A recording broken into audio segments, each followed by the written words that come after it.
Welcome to Outrage Overload, a science podcast about outrage and lowering the temperature.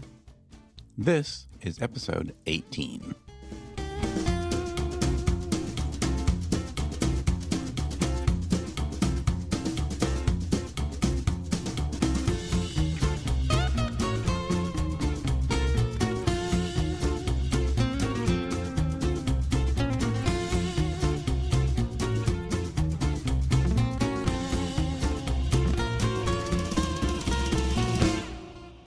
The National Commission on Terrorist Attacks upon the United States, commonly known as the 9/11 Commission, was set up on November 27, 2002, to investigate all aspects of the September 11th attacks, the deadliest terrorist attack in world history. The 9/11 Commission concluded that the most important failure was one of imagination. We knew what we had to do as a nation to respond, and we did. But it's also fair to say that on that September day, we were unprepared. We did not grasp the magnitude of a threat that had been gathering over a considerable period of time. As we detail in our report, this was a failure of policy, management, capability, and above all, a failure of imagination. Nobody imagined hijackers would intentionally crash, thus killing themselves. Nobody imagined that hijackers would use commercial aircraft as weapons.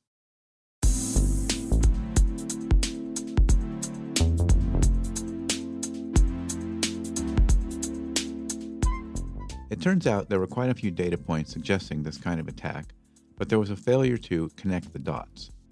It takes a special kind of person to see these kinds of connections and make predictions or assessments about them.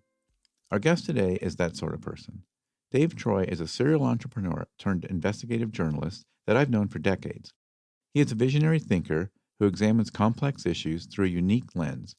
Dave offers a big picture perspective, employing a systems and network approach to understanding the roots and consequences of disinformation, polarization, and other threats to democracy.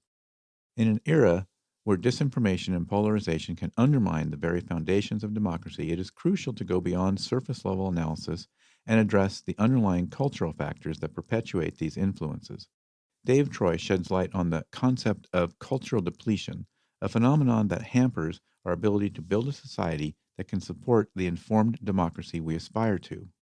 By examining the interconnectedness of information relationships and social divisions, we'll uncover the profound consequences in our collective well-being. Listen in as we embark on a journey seeking innovative strategies and cultural solutions to build a better informed society and safeguard the future of our democracy.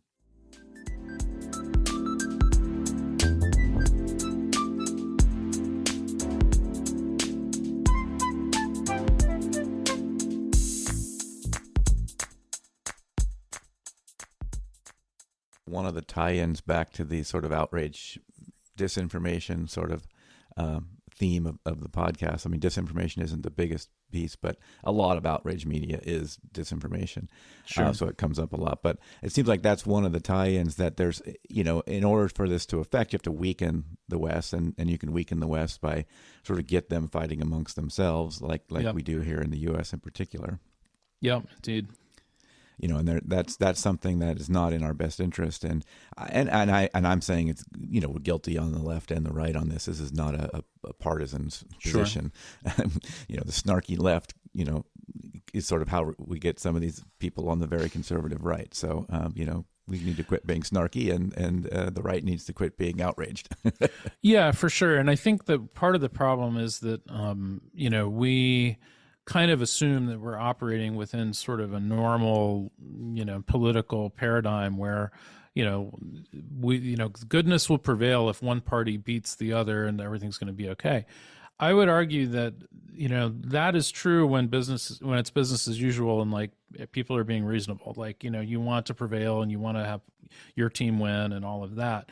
When you have these kinds of more metaphysical and geopolitical things going on, I feel like people need to leave that frame a little bit and focus more on creating the conditions that make democracy possible. And by that, I mean, you really can't have a totally alienated and factionalized society and have a functional democracy. There are only certain temperatures, if you will, within which a society will support a democracy. And right now we've got our society set on boil. And, you cannot do anything when things are set on boil. Now, has this happened before at different times? Yeah, obviously it has. But, I think we need to be more cognizant about there's really multiple tasks at hand here. That isn't just a political task. We also have a huge societal task on our hands, both in terms of sort of, I guess, moderating and tempering the kinds of, disinformation and things that create outrage. But we also have, some very active things that we could be doing within our societal, project that could bring us together. And one of the things that I think, is maybe most overlooked is, let's use the term the greatest generation. Everybody throws that around because everybody's like, oh, they fought in World War II and that was really cool. They did that. And gosh, they did so with such, grace and honor and all of that. And, my grandfather was involved in Normandy and whatnot. And so I feel that. But at the same time, like, there was also something very practical that came out of that, which was all of these cross-cutting social ties from the people that served together in that war. And you had people who were rich and poor and from different, geographies mixing and getting to know each other and getting to trust each other. And it was that generation that built all of those social ties that went on to build the 20th century and to create the post-war modern world. And it wasn't because they were like inherently awesome. It was because they were given an opportunity to do something awesome and to connect with each other in a way that created something extraordinary. And I just feel like that we have just overlooked that as a process. And so what we have now in terms of how people get to build social ties with each other is this very, kind of, fragmented kind of, highly layered kind of class structure type thing where, people treat schools that they go to like brands and they select people and they end up mostly being around people who are very much like them one way or another. And they never really got an opportunity to build deep trust with people who are very different from them. And I just think that's a huge overlooked opportunity. And it's so obvious when you articulate it, but until anybody says anything about it, nobody thinks about it. And, so I'm not suggesting we like go have another huge world war just for the purposes of social mixing, but maybe we could do some social mixing without a world war. And so, things like national service come to mind. I'm not talking about military service necessarily, although that's certainly fine. But things like public service of various kinds, or, AmeriCorps, but made much bigger so that it becomes something that a lot of people participate in. Those would be great investments. And we're unlikely to do it because we cannot overcome our political divides enough to agree that that's worth doing. But I would argue if we don't do something like that, we're going to have a civil war, and it's just a matter of time. Yeah, I've certainly learned that that's one of been one of my lessons from just the process so far of this podcast has been, that this sorting that we've done has definitely had negative effects. And, there's sort of the Putnam bowling, what is it? Putnam, I think, is the guy that wrote the book Bowling about Alone, the Bowling Alone and all that,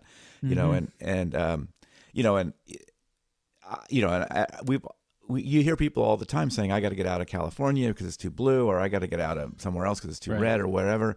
And, and we really seek this out. And of course, now, like you were saying, in our online fragmented network of connections, we can, really easily select and, block the people we don't like and keep pruning that network down until it's only people that have some, however far extreme we go. And usually, the more you do that, the more extreme you get, right? Because you start seeing more and more people pushing in that direction.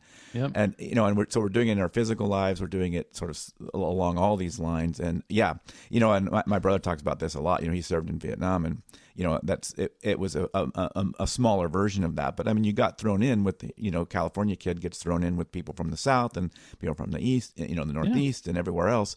And you deal with it, and I always thought, like a national sports team is almost a little bit like that, right? I mean, throw yourself in something like that where you have to figure out these other people and deal with them.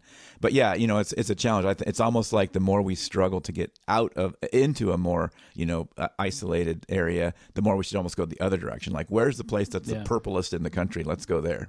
Yeah, and how do so a lot of people ask, me, like, how do you make a difference in this climate? I mean, and I often say, you can't necessarily just vote your way out of this.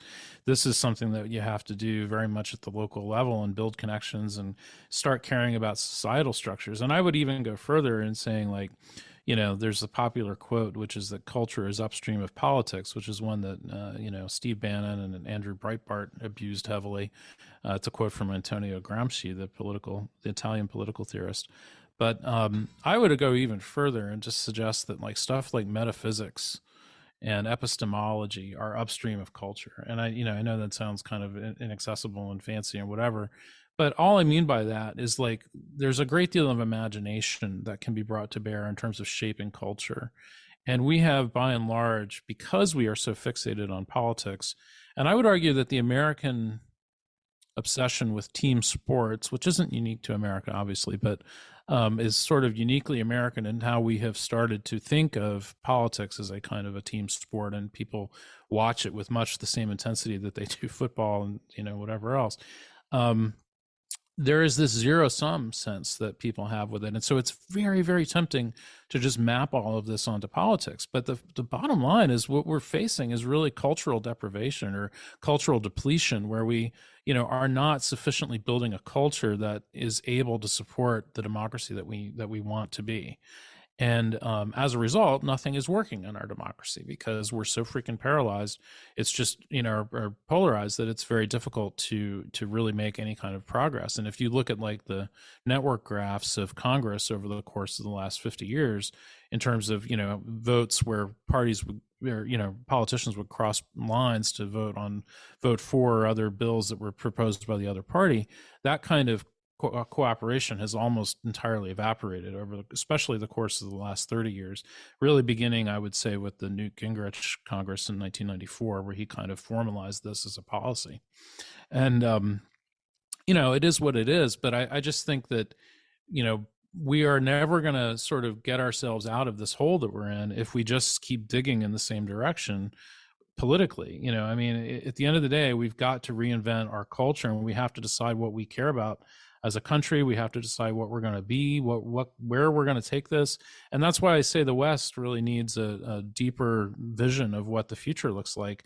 And, obviously America has played a tremendous role in helping to create that kind of a vision in the past. I don't know that we have one right now. And I think that Europe and America and other Western nations need to get together and figure out where this is all going, and then we need to start the cultural projects that are necessary to implement those values in a way that generates outcomes politically that are compatible with those values. Because right now, as I say, we're just on a track to civil war, and it's going to be very costly and very ugly for people. Well, and that's why, yeah, I talk a lot about, the problem is that we get what we ask for. It's we met the enemy. I say this all the time, and the enemy is us. Because like we talk about you mentioned the politicians don't vote. It's very difficult to find a politician that's willing to go compromise and go have discussion and debate with anybody on the other side. And if they even bring that up, they can be, chastised by the populace in addition to their own party. We are asking them not to do that now. Like, we're more interested in them winning for our side than we are interested in them doing something for our community. Yeah. And so that's why I sort of this has got to start with us. We've got to start almost at the bottom and get people to look at this differently. And and obviously I'm out here doing one guy. I can change 100 people's minds. But we've got to do this at scale somehow. And because the politicians aren't going to lead in this, right? I mean, that's just not how it works. They're going to follow what we ask them to do and tell them to do. And and right now that they're letting us down. I mean, they're not doing this leadership. I mean, they're taking this bait and running with it. Yeah, I mean, to some extent, this is the game that's been set up for them to play, so they're playing it, and I guess that's just to be expected. But I do think that it is possible to create a lot of change in a relatively compact period of time. I know some people disagree with this assessment, but I think people like Steve Bannon have done a great deal of harm very quickly. He has very purposely, along with people like Alexander Dugin and their compatriots, have gone and really gotten at the levers of culture in a very visceral way fairly quickly. Now, granted, a lot of this was, you could make an argument that all of this modern stuff that we're dealing with now goes back to like the Powell memo in 1971.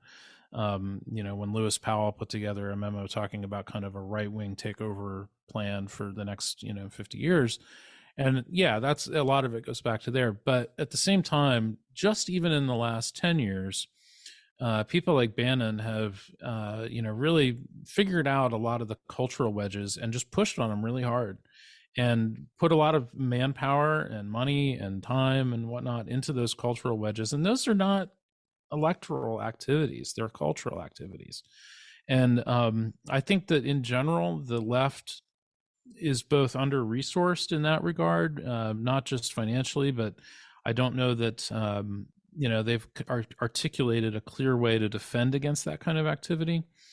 And and even if they could, it's not clear, exactly how you prevent somebody who's so hell-bent on destruction like Bannon and Dugin from being destructive. It's so much easier to destroy stuff and to tear stuff apart than it is to create things or to repair things. Yep. And that's really what we're dealing with is this kind of destructive element. And so, I like to say sometimes that, dealing with a population that has been victimized by disinformation and distrust and all of these kind of exogenous elements, you can't fix that just by like giving people the truth. That's like trying to fix a forest fire by pouring water on it after it's been burned down.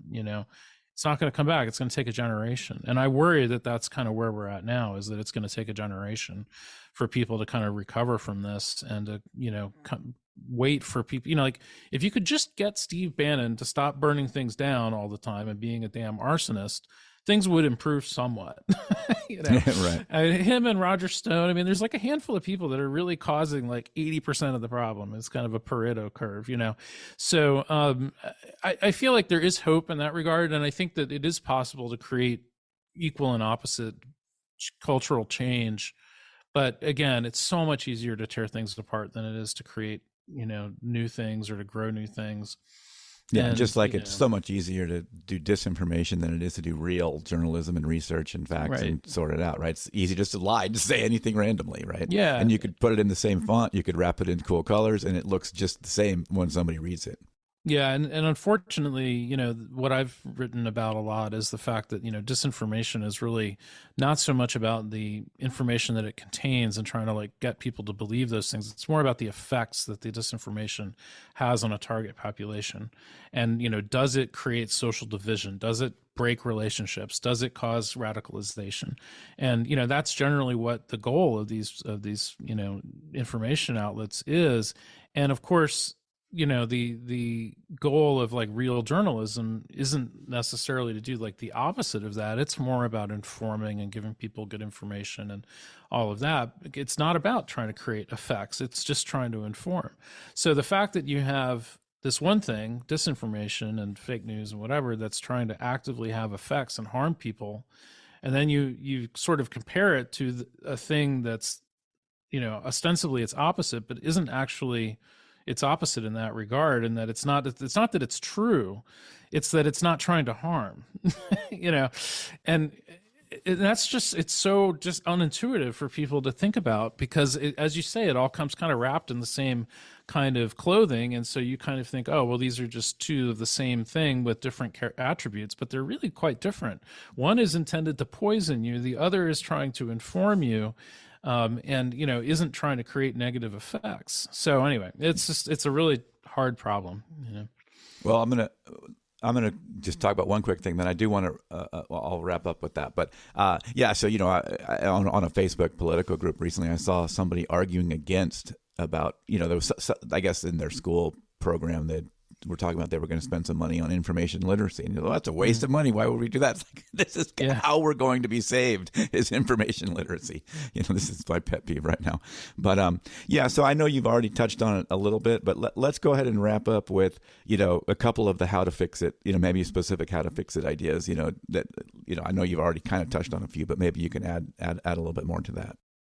Yeah, well, I mean, on the topic of information literacy, I think it's important to recognize too that that alone isn't going to solve the problem. Because, like, for example, there was somebody this morning I saw who was talking about how in Finland has been very successful at educating children about Russian disinformation.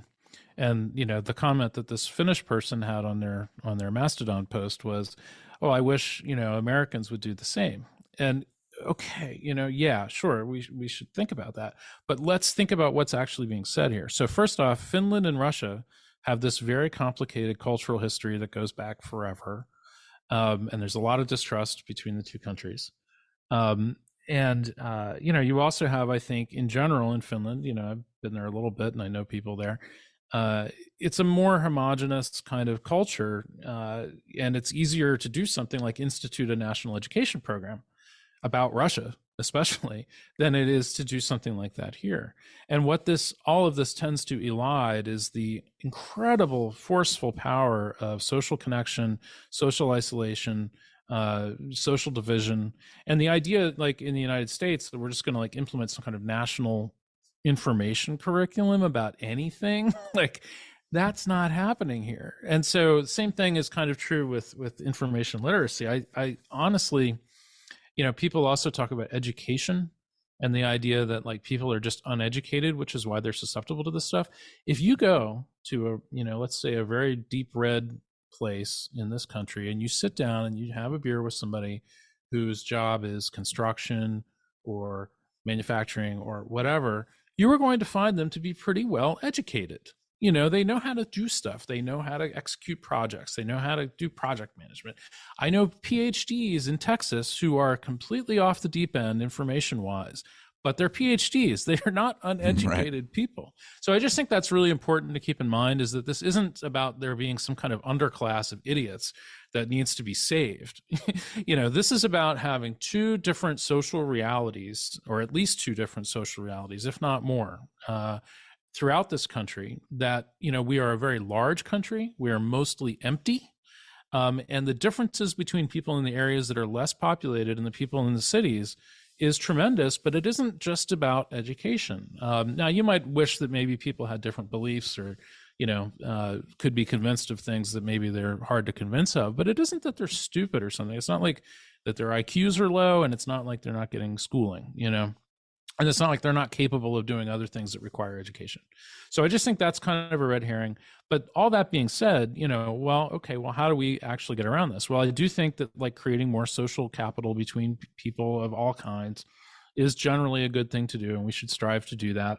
I do think that action at the local level is incredibly important, getting more involved with our communities, trying to, you don't necessarily need to go like seek out people who are totally different from you, but in-person interaction. And we all, it's not like I master this. I'm just giving advice that I think is a good idea. I'm not saying I'm taking it all yet, but this kind of in-person interaction and getting to know your neighbors and becoming more resilient because we know and trust people in our community, even if they're somewhat different from us, I think is important. I think that the idea that we can just sort of do all of our interactions online and that this is somehow or another a proxy for real life, I think is just a bad idea.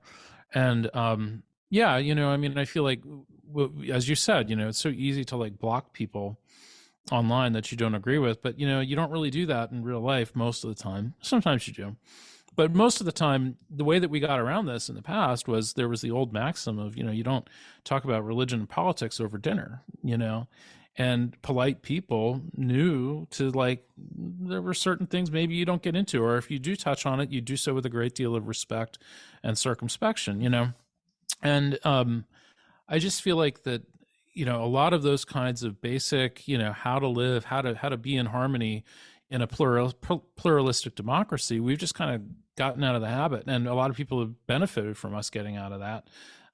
And I don't know how exactly we're going to, move beyond this. And as I say, it may take another generation that's like sick of all of this to like come up with some kind of a better vision for the future and then move towards it.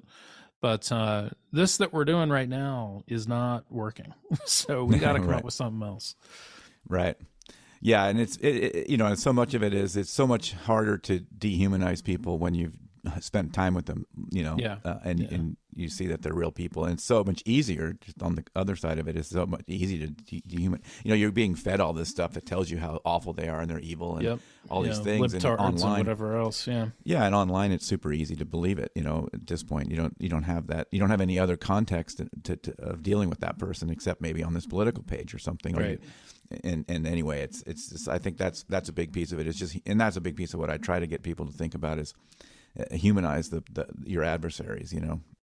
Yeah, and to be honest, I mean, because we are in such a precarious position, and because right now the divide between left and right feels very much like some kind of existential battle between like wokeism and fascism.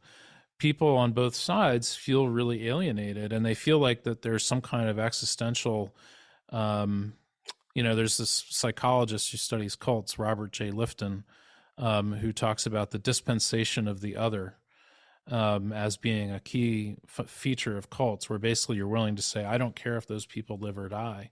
And we're at that point. People are very much willing to sacrifice their fellow man if it means that they can avoid this political fate that they think is going to spell the end of civilization or something. So it's understandable, but we got to move past this. This is not a healthy pathway forward. Right. All right. Well, David Troy, thank you so much for making the time to be on the podcast. I think that was great. So is there a website or something you want to send people to? Yeah, sure. So I am posting links to all of my different work at davetroy.com.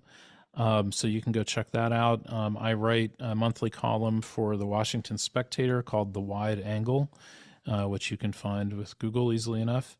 And I have a podcast of my own called Dave Troy Presents, where we talk about a lot of these kinds of topics, also disinformation and, a lot of the geopolitics behind a lot of this. So look forward to, having you guys check out the other podcasts that I have there.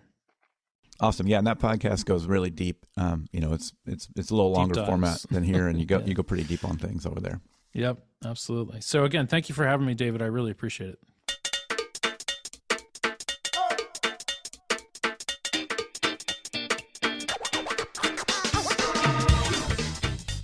That is it for this episode of the Outrage Overload podcast. For everything we talked about on this episode, visit outrageoverload.net. Before we go, I have a quick favor to ask. Reviews mean the world to us podcasters. They help us reach more listeners and continue bringing you thought-provoking content. So if you have a moment, I'd be thrilled if you could head over to podchaser.com and leave a review. I've made it super easy for you. Just visit podchaser.com/outrageoverload and let me know what you think of the show. There's also a link in the show notes. I read every review, and your feedback truly matters. Until next time, stay curious, stay kind.